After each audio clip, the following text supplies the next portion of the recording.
Today I'm going to show you how to add a date slider in Tableau.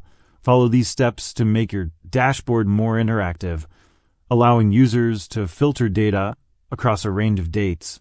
Log in using your credentials or sign up if it's your first time. Start with a new worksheet.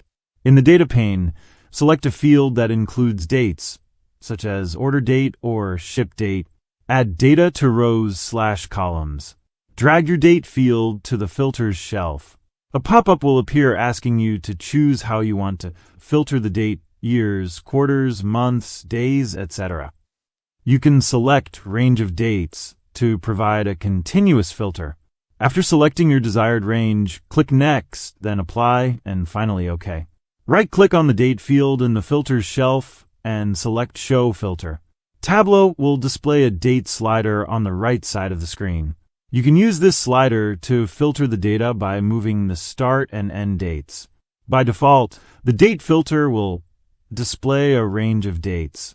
You can customize it further by clicking the drop-down on the date filter and selecting options like single value, slider, or range of dates. Adjust the appearance or style to suit your data visualization needs.